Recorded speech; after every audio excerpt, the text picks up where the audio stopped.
আজকে কিন্তু আমি আপনাদেরকে গরুর মাংস কালা ভুনা রান্নার রেসিপি দেখাবো। তার জন্য এই যে গরুর মাংস নিয়েছি 2 কেজি। আর এখন আমি মাংসগুলো প্রেশার কুকারে দিয়ে দিচ্ছি, কারণ আমি প্রেশার কুকারে শুধু লবণ দিয়ে আগে মাংসটা সিদ্ধ করে নেব।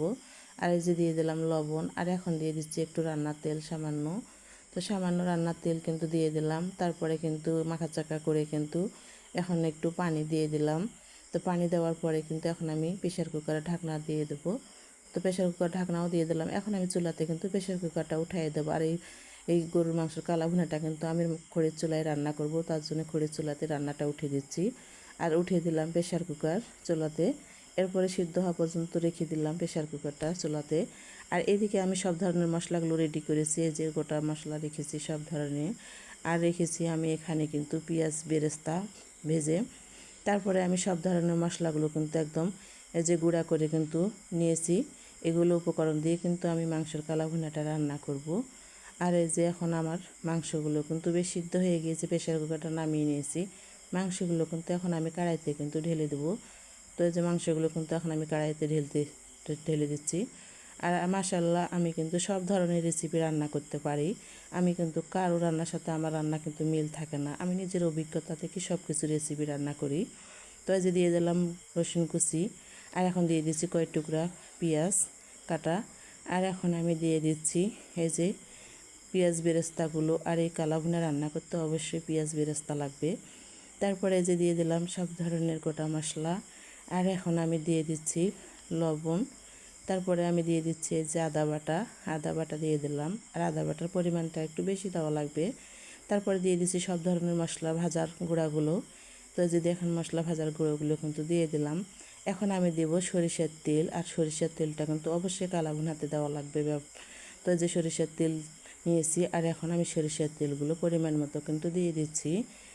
এতে করে স্মেলটা খুব সুন্দর আসবে সরিষার তেল দিলে। তারপর দিয়ে দিচ্ছি 2-1 চামচ হলুদের গুঁড়া। আর এখন আমি দিয়ে দিচ্ছি একটু কাশ্মীরি লাল মরিচের গুঁড়া। তারপরে আমি এখন সবগুলো একসঙ্গে মিক্স করে মাখাচাকা করে নিচ্ছি। আর এই যে মাখাচাকা কিন্তু আমার করা একদম রেডি হয়ে গেল। এখন আমি ঢাকনা দিয়ে কিন্তু চুলাতে কিন্তু উঠিয়ে দেবো। তার জন্য আমি এই যে ঢাকনা দিয়ে দিলাম মাংসতে। এখন কিন্তু কোনো পানি আমি ব্যবহার করব না, আগে মাংসটা সিদ্ধ করে নিয়েছি। তারপরে এই যে চুলাতে কিন্তু মাংসগুলো উঠিয়ে দিলাম। এখন আমি একটু ঢাকনা দিয়ে রেখেছি, কিছুক্ষণের পরে ঢাকনাটা কিন্তু এই যে আমি উঠিয়ে নিলাম। আর এই যে মাংসর যে পেঁয়াজ আর এই যে রসুনগুলো ছিল সেগুলো বেশ সিদ্ধ হয়ে গিয়েছে। আর কোনো পানি দিইনি আমি, আগে থেকে যেহেতু মাংসটা সিদ্ধ করে নিয়েছিলাম। তারপরে এই যে এখন একদম ভালো করে সময় নিয়ে কিন্তু এই মাংসটা কষাইতে হবে একদম। আর এই কালা ভুনার কালারটা যে পর্যন্ত না আসবে সে পর্যন্ত কিন্তু কষাই নিতে হবে।